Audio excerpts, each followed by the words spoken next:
na pagpapasalamat ay mula sa ating pinakamamahal na dating Pangulong Rodrigo Duterte.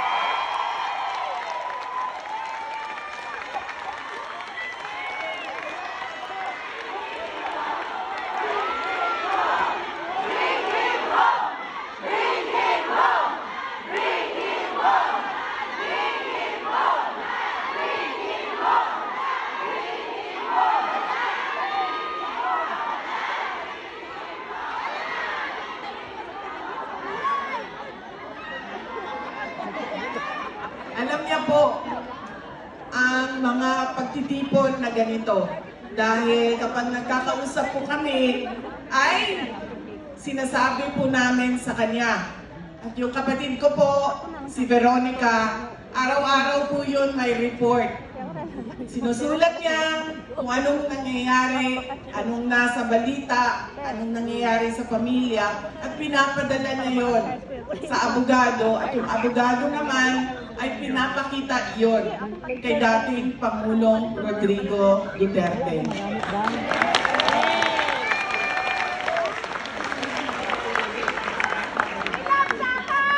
Kapag kami ay magkausap doon sa detention unit, sinasabi niya lagi, nagpapasalamat siya sa mga dasal ninyo. Dahil lumalakas ang loob niya at paniwala niya maraming mga good news sa kanyang kaso at sa kanyang kalagayan dahil sa pagdarasal ng sobrang milyon-milyon nating kababayan. Pinapaabot niya ang pagpapasalamat niya sa inyong lahat.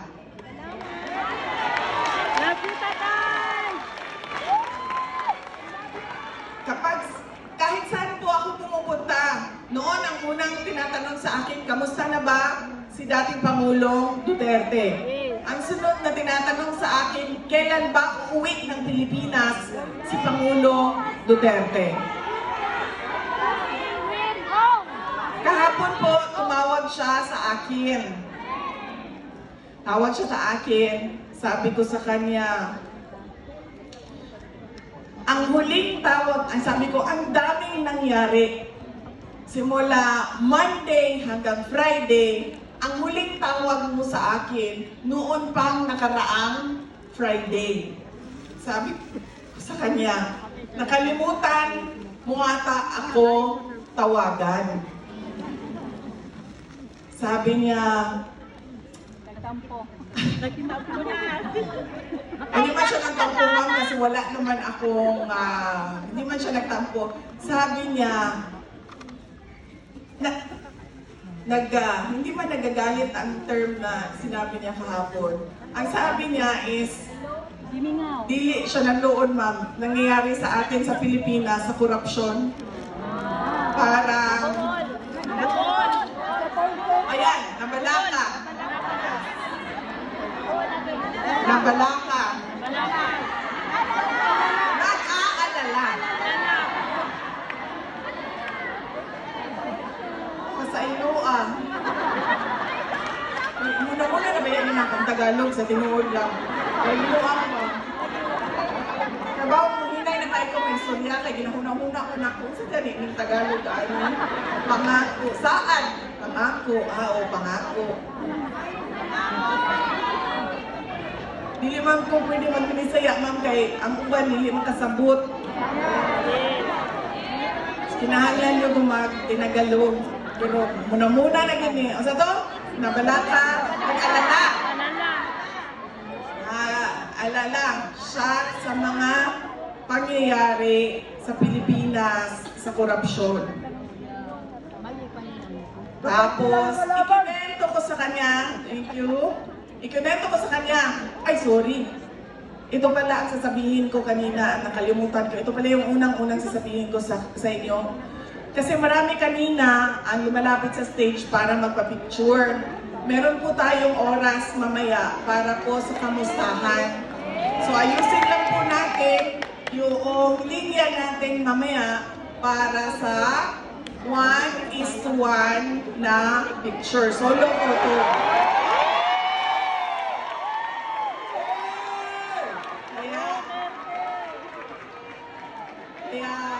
Huwag po kayong mag-alala.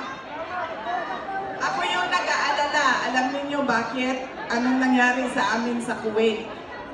Ilan tayo dito ngayon? 1,000. O ganun yung sa Kuwait. O 900. 900 yung sa Kuwait. Sa venue namin. Tapos, mahaba yung bilang. Tapos tataka ako, bakit parang hindi nababawasan ito? Hindi talaga siya nababawasan. Sige, okay lang. Wala naman akong gagawin. Wala naman akong gagawin pagkatapos ng event. So okay lang, picture na tayo ng picture. Nataka na talaga ako. Hindi talaga siya nababawasan. Nandun lang lagi yung pila. Ganyan. Hindi na umabot dito yung dulo ng pila. Tapos napansin ko na, pag hindi nila gusto yung picture nila, pila sila ulit.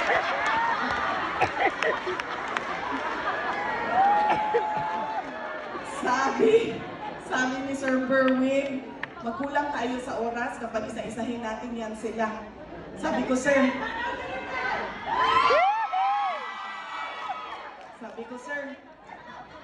unang-una, yung paulit-ulit, hilain yung palabas yan sa pila. Kasi kawawa yung mga nasa likod, nasisingitan ng paulit-ulit ang na pumipila. So sabi ko, yung may mga picture na dati, sino yun? Wala.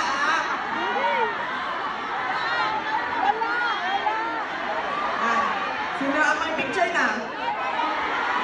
Huwag na kayong pumila.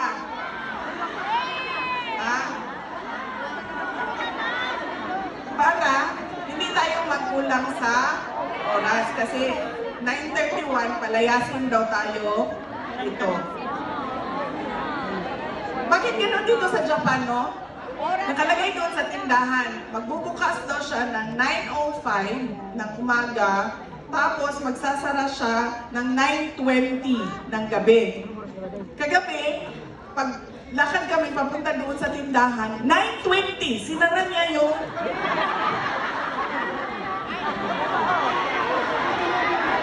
sabi ko, grabe, may hangyo ng lugar namin.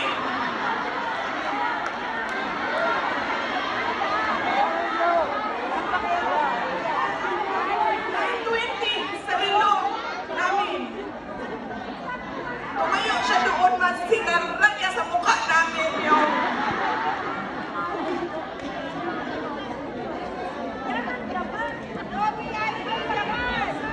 So yan, papalayasin daw tayo ng 9:31. So anong oras na? 8 pa lang. Kaya ba? Kaya yan. Yung organizer lang ang kabahan. Wala tayong kabahan. Grabe! Kasi hindi ko maintindihan bakit 9:05 yung opening, tapos 9:20 yung closing. Bakit hindi 9 a.m. tapos 9 p.m.? Kasi meron talagang 05. Di ba sa atin sa Pilipinas, wala na yan 05, 15, 30, wala na yan.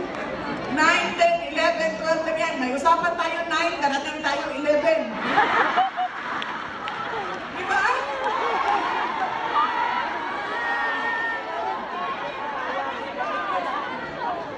Dito, may closing ng tindahan 9:20. Sakto.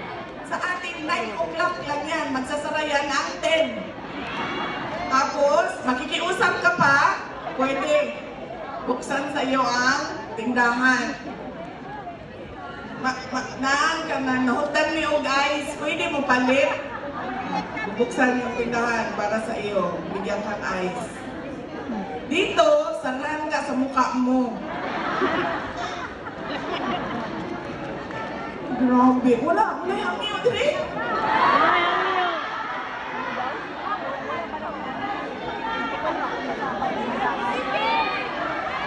Wala inamiguhay diri, ma'am.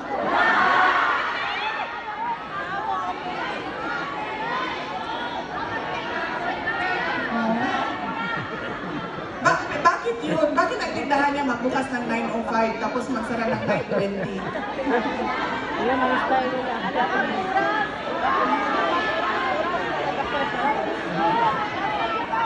So maglinis ng 5 minutes. 9 to 9:05, linis yan. 9:20 to 10, linis yan. O diba, sa atin, kahit naglilinis na, bibili pa rin tayo. Sa kanila, hindi. Pag panahon na ng linis, hindi ka na pwede pumasok. Saan na ako sa aking speech, ma'am? Yeah, tumawag siya kahapon. Sabihan ko siya, kalimutan mo ata ako. Isang linggo na dumaan, hindi ka tumawag sa akin. Paano ako makapagbigay sa'yo ng update at chismis kung hindi ka tatawag sa akin? Tapos medyo, ano ang mood niya kahapon, hindi nga niya nagugustuhan yung balita na nangyayari sa Pilipinas. Hindi niya nagugustuhan yon. At tinatanong niya ako kung anong ginagawa, ganyan. Tapos nagtanong siya sa pamilya, o kumusta ka na? Sabi ko, okay man lang ako pa, nandito ako sa Japan kasi meron kaming rally bukas, Sabado at sa Linggo. Okay lang ako. Tapos sabi niya, oh, kumusta ang mama mo? Tapos sabi ko, okay.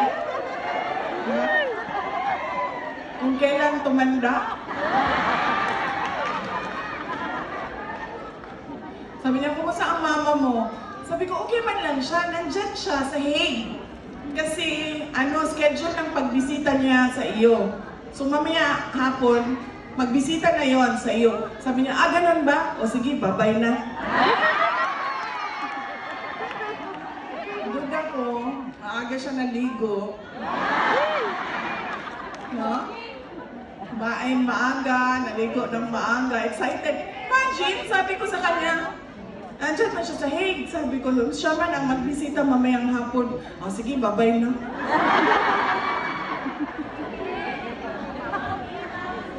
Mga tigulang kiringking.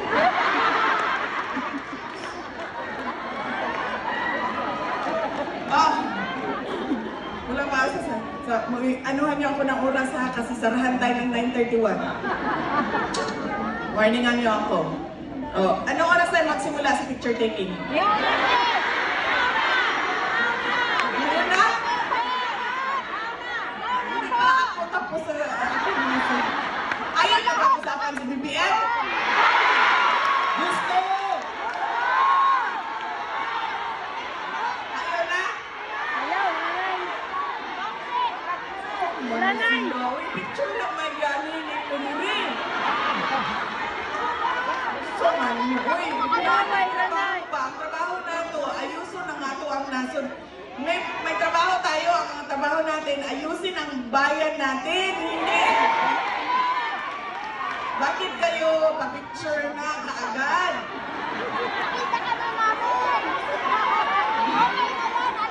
Sir, anong oras ang picture taking magsimula?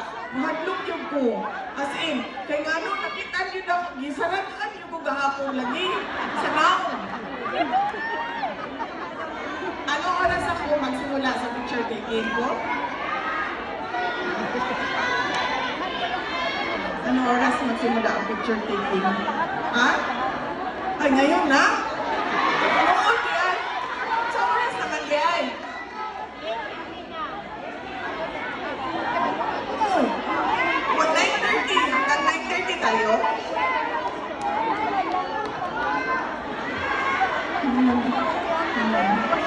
Malhin ka dito sa gawas. Anong man diyan?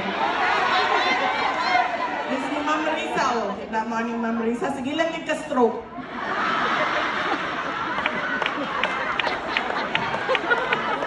Pa-stroke ka ni karon sa lang, BBM. So, ma'am, pwede may sa gawas na lang mag-picture para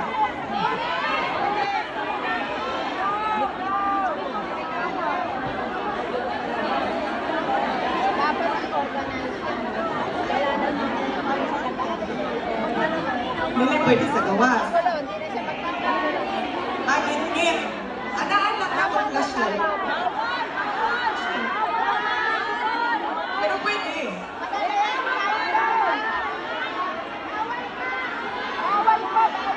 Ikaw ni Ma'am Marisa, istoryahan daw katekisan. Manangin daw kay katekisan. Di ba, wala naman tayo programa. Picture na lang man. O, napala. Hindi na nato bisayakon sa paglalis kung sa oras naman. Tapos ha? Dili na mo ganahan kay PRD? Oh, sige. Bastasan lang ako, ha? Update sa iyahang kaso. Dahil may mga defile ang abogado. Ang abogado nag-file na og jurisdiction. Nag-ingon ang abogado, wala may jurisdiction. Kaya nagsugod ang inyong investigasyon, duha na katuigan nila, ay sorry, Tagalog ay.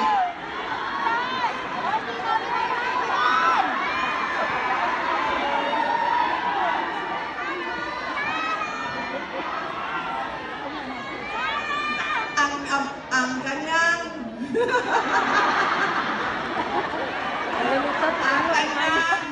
abogado nag-file na ng petition for jurisdiction.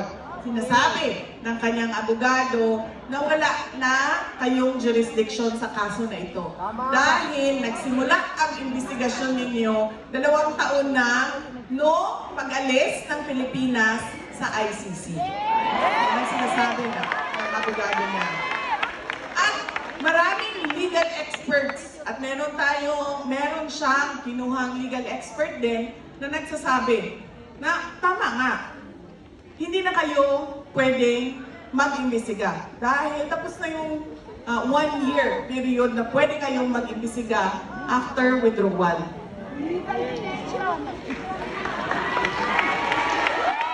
ko alam. Hindi ko pa alam kung makatawi siya, ma'am. Hindi ko lang masakit kung kailan.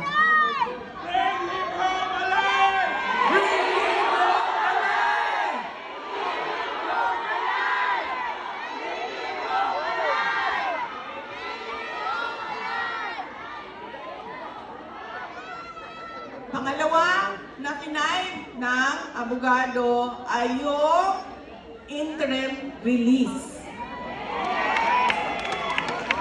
Ang kailangan kasi sa interim release ay yung third country o yung bansa na tatanggap kay Pangulong Duterte.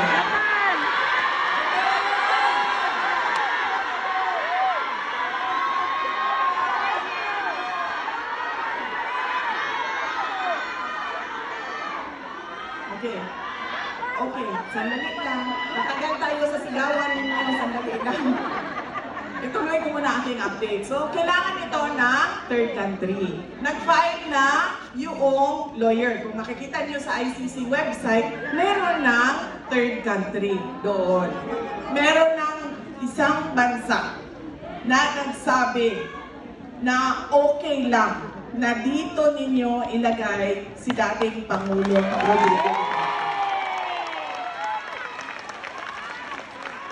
Kung maalala ninyo, noong siya ay pinasok sa detention unit, medyo natagalan ang pag-file namin ng interim release.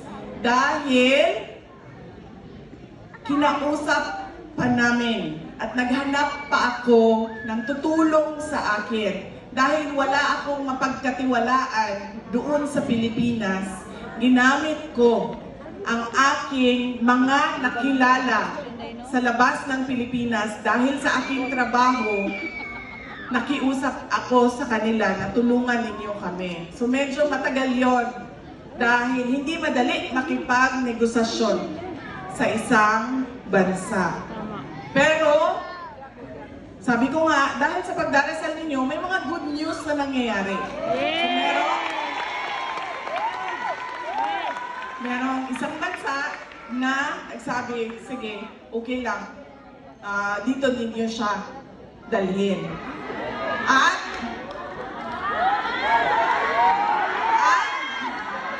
masasabi ko, hindi Japan. Yun lang. Hindi ko masabi sa inyo kung saan, pero pwede kong sabihin, hindi siya sa Japan. Tapos, ayun. So yan ay pending. Nandoon na lahat ng papeles, dokumento, lahat pinasok na namin sa ICC. Ano ba ang sinasabi ng prosecutor? Sabi ng prosecutor, yes sir. Sabi,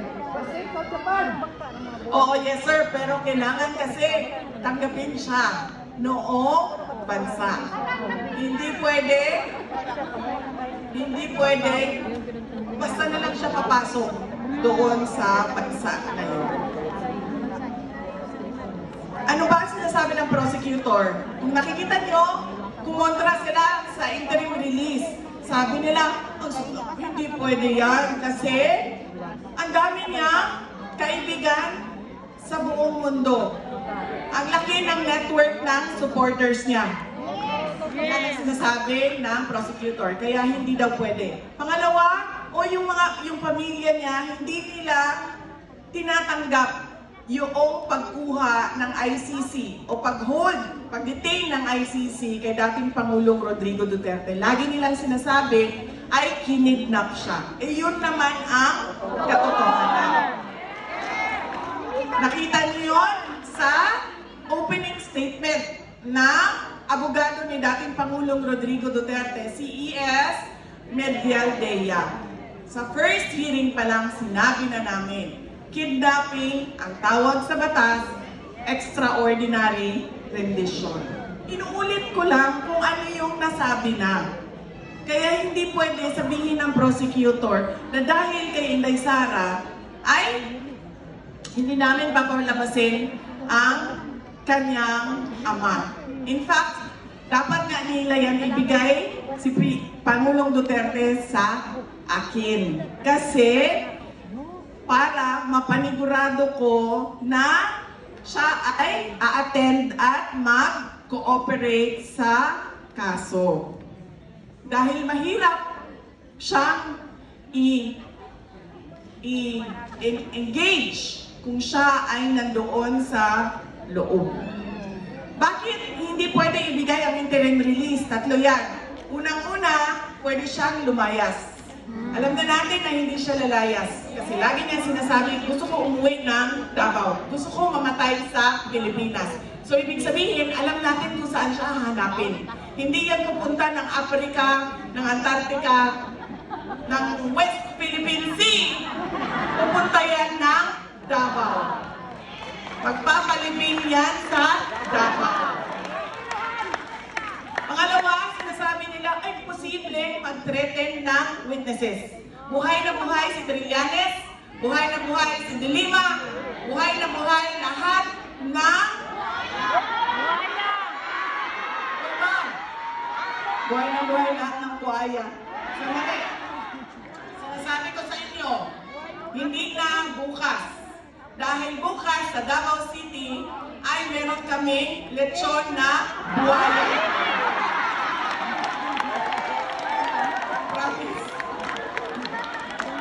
Kanina lang ay tumawag ang Crocodile Park. At sinabi nila sa akin,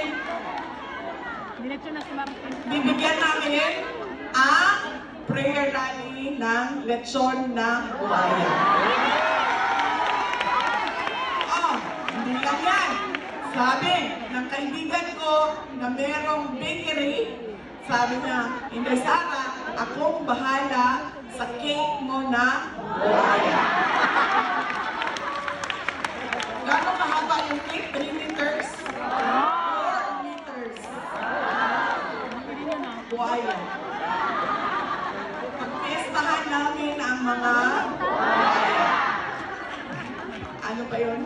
Saan ako? Pwede siya mag-threaten ng witnesses. At ang huli ay pwede siya butan ko na naman. Ang huli? Ipatuloy ang paggawa ng krimen kuno. Nakita naman natin na hindi na mayor ng Davao City si dating Pangulong Duterte. Ano ba sinasabi niya? Sabi niya, hindi ko magawa ang trabaho ko kung nandito ako.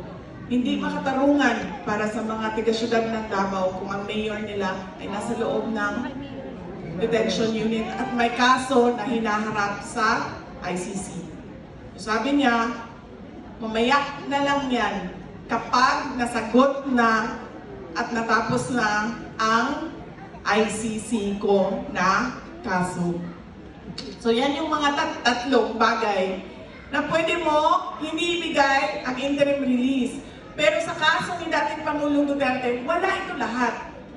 Kaya nakikita ninyo, wala nang basihan sa batas ang oposisyon ng prosecution. Ang basihan niya, newspaper clippings, kung anong sinabi nito, anong sinabi niyan, ganun na lang ang basihan niya. Yan ang interim release. Ang huli ay nagsasabi ang abogado. Tingnan muna natin kung pwede pa bang mag-trial ang tao na ito. Meron kaming mga expert. Ilabas natin ang expert. Interviewin ninyo ang mga expert kung pwede pa bang mag-trial ang tao na ito.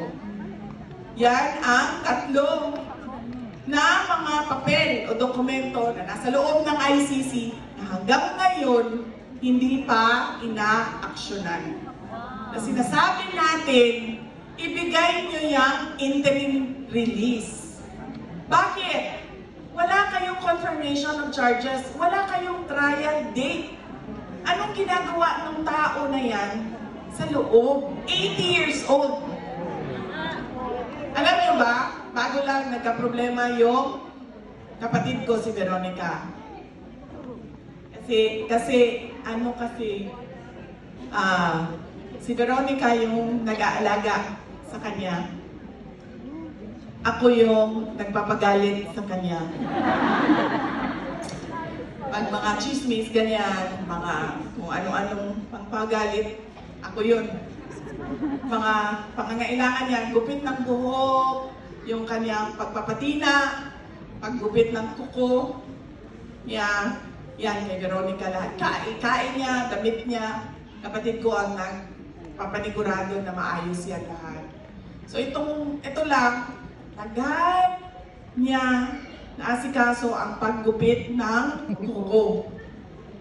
Kasi magpapaschedule si Veronica, darating ang maggupit ng kuko, pagdating doon ayaw niya magpagupit ng kuko. Tapos, malalaman ni Veronica dahil magrereklamo siya. Meron kasi siyang manicurista na simula 1990s hanggang ngayon, yun pa rin ang kanyang manicurista. So wala siyang tiwala sa iba. Sinasabi niya kay Veronica, baka masugatan ako. Pag masugatan ako, sabi niya, hindi niya daw gusto yung sakit dito sa gilid ba? Yun. Pati doon sa paa. So nagpa-schedule ulit. Pagdating no nail technician, ayaw na naman niya magpa-gupit. So, hindi ko na alam kung ano estado ng kuko ni dating Pangulong Rodrigo Duterte. Dahil napagod na ako sa pagbabasa doon sa group chat. Dahil pina-follow up ni Veronica na pina-follow up ang kuko ni dating Pangulong Rodrigo Duterte. So yan po. Yan po ang mga latest na update sa kanyang kaso. Pagdating naman sa ating bayan, ay nakikita ninyo, di ba? Sumabog na ang 2025 budget. Kung maalala ninyo, July 2024 ako nag-resign. July 2024. Dahil yan din yung simula ng budget. Noong 2023, sinabi ko sa inyo, noong 2022, nagka-problema na kami sa DepEd budget. Dahil gusto nga nila kunin yung school building fund. Billion-billion kasi yan. Nung first year, hindi nila nakuha. Kasi nagawa namin ng paraan. Sinabi namin, may department order kami. Kung ang congressman gusto na ng school building, kailangan masunod niya yung mga requirements. Hindi ito pwede na sinabi ng congressman, ibibigay ang pera. Nung susunod na taon, nakaisip na sila, aba, unahan natin si Inday Sara. Paghati-hatian natin ang school building, nakakuha ka wala. Buti wala. Paghati-hatian natin ang school building program. Ilista natin kung anong mga distrito i-attach natin sa budget ng DepEd. Pagdating namin sa Senado, tinanong kami ng mga senador, sa inyo ba yung listahan? Sabi namin hindi. So umasa kami na pagdating sa BICAM, ay maaayos yung budget ng DepEd. Pero walang nangyari. Nandun pa rin ang listahan. Doon ko na nalaman na walang BICAM na nangyari. Sila-sila na lang yung naglilista ng project. Sila-sila na lang din yung nag-approve ng project. July 2024, nandun na ako sa punto na inaatake ako ni Lisa Marcos. Nagpa-interview siya. Naatake niya. Ma'am, mas maganda naman ang mga penguin kaysa sa kanya.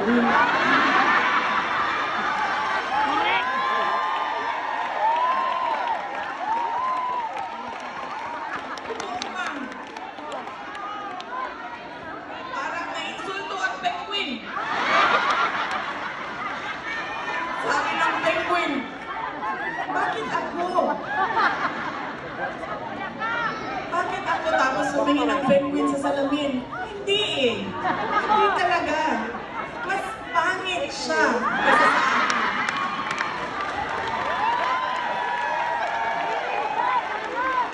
In fairness ha, magaganda ang mga penguin. Mga cute nila, no? Alam niyo yung mga penguin, meron akong nakita. Kasi hindi ko alam kung AI yun. Yung penguin naglalakad. Tapos, may oras pa. Penguin naglalakad. Tapos nasundan niya yung tao. Tapos nagsunod lang siya sa tao. Kung hindi tumabi yung tao, hindi din naglakad yung penguin. So, saan ako, ma'am? Ikaw kasi. Huwag mo ako natuhin. Pag nilito mo ako, katagal tayo nito. Katagal ang picture nila, sinasabotahin mo yung kasama mo sa likod. Oh, yan. Asa na? Oh, so, nagpa-interview siya, di ba? Sinasabi niya, she crossed the line. Underground, tinitira na nila ako. Ito na, 2024, budget na. Sabi sa akin, pirmahan mo yung budget ng DepEd. Sabi ko, ano bang mangyayari? Tulad ba ng last year? Kasi masakit talaga sa loob ko yung nangyari last year, ha? Sabi ko, bawal yun. Pero tinuloy-tuloy para lang hindi maaberya ang budget ng DepEd. Sabi, oo, ganun pa rin. Kukunin daw nila lahat ng school building program. Sabi ko, ayun ko na. Sabi ko, ito lang yung ibibigay ko dyan eh, yung pirma ko. Mahalaga yung pirma ko sa akin. Hindi ko kaya. Sabi nung kasama ko, sabi niya, alam mo, tutuloy nila yung impeachment pag umalis ka dyan. Kasi yan lang yung nag-hold sa atake nila sa'yo. Yung nasa kabinete ka. Sabi ko, okay lang, harapin ko yung impeachment na yan, kung ano man yan. Sabi ko, pero hindi ko ibibigay sa kanila yung pirma ko. Yes.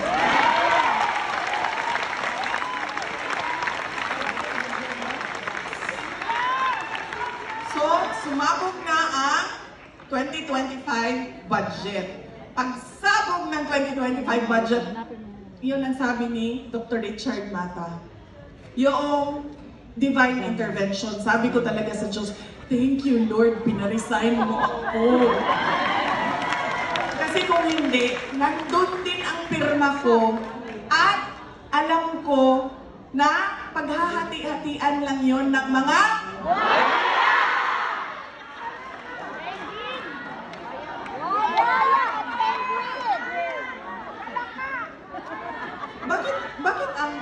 bakit ang magnanakaw tinatawag na buaya? Kasi buaya.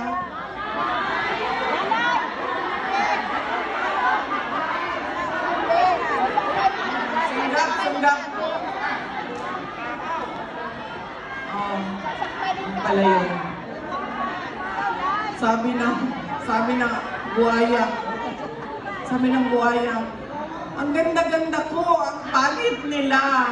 Hindi ako papayag. Nakamukha ko si Zaldi ko. Oh!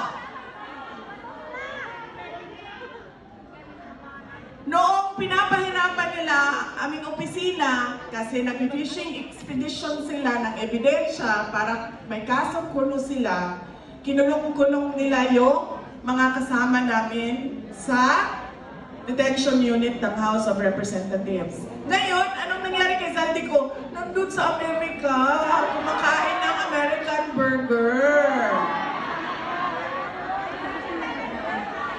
Sabi ko nga, nagawa nila na sumali sa kidnapping sa Turkey ng mga batang Pilipino. Nagawa nila na kidnapin si dating Pangulong Rodrigo Duterte. Hindi nila magawang kunin at kidnapin si Zaldi ko pabalik ng Pilipinas. Ano lang nagawa nila? I-cancel ang travel authority. Hanggang doon lang. Tama ba yun? Bilyon-bilyon ang kailangan ko sagutin, tapos ang gagawin mo lang i-cancel ang travel authority? Diba? Napakadali nun. I-cancel mo. Di aalis akong congressman. Nandito pa rin ako. Oo. Sabi niya kanina, ibalik ang pera ng PhilHealth. So ngayon, inaamin mo na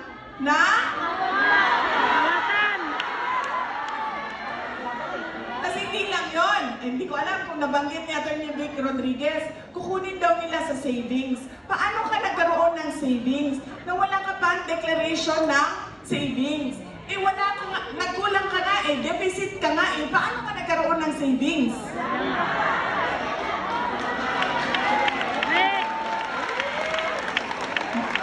Non-stop ang pambubudol at sobrang kapal ng mukha na parang hindi na nahihiya na binubudol yung mga Pilipino.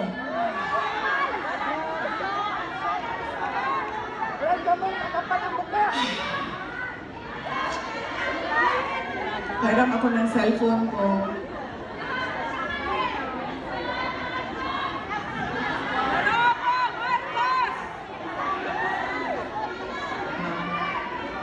Yes, ma'am. Sa totoo lang, ma'am. Ay, sir, gamitin ko lang yan para hindi mahulog ang cellphone ko. Yes, ma'am. Pero sabi ng anak ko, ma'am, this is so, ano daw, mommy levels.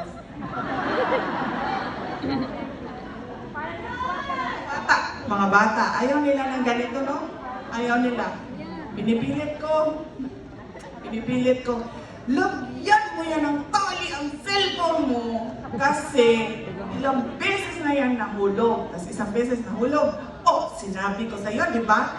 Lagyan mo ng tali ang cellphone mo. Tapos sabi sa akin, mga nanay lang ang naglalagay ng tali sa cellphone nila. Totoo na din mo? Bakit? Buwan mga bataan niyo. May ganito, di ba? Kasi pagkatapos mo, ganyan ka lang, di ba? Tapos pagkatapos mo ng ganyan. Tapos, di ba sa kanila, hindi.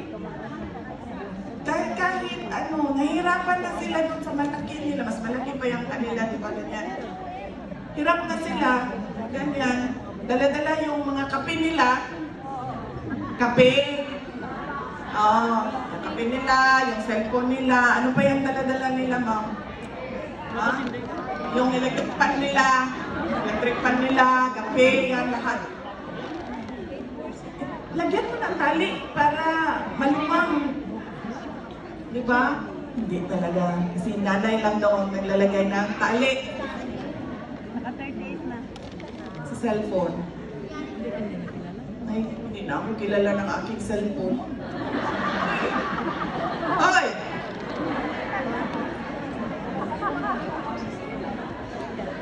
Hindi, huwag ka naman mabudol, Sinan!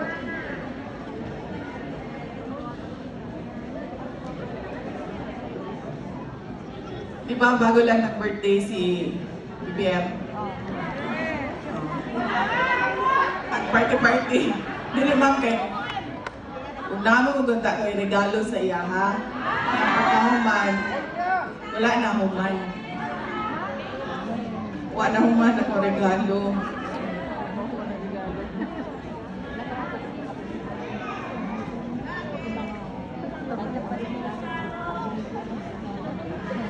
Ani.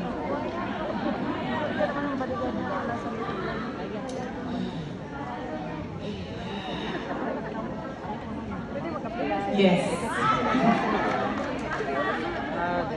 Sinulat ko ito na mga 2.5 weeks. Hindi siya umabot sa birthday. Kasi sinulat ko po siya na inulit-ulit pa hanggang nabuo siya ng maayos. Sa dilim, tayo isinilang. Sa hirap, tayo nagdurusa. Sagana sila sa kayamanan.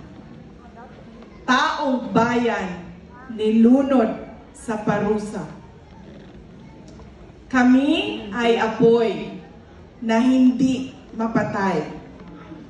Hakbang ng matapang, sabay-sabay. Sigaw ng bayan, lumaban na. Mga sakim, durugin na.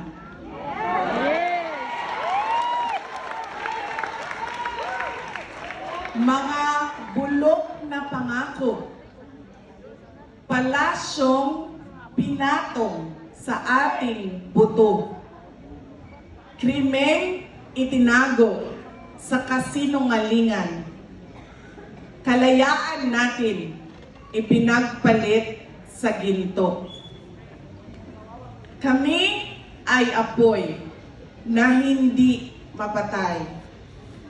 Hakbang ng matapang, sabay-sabay. Sigaw ng bayan, lumaban na. Mga sakim, durugin na.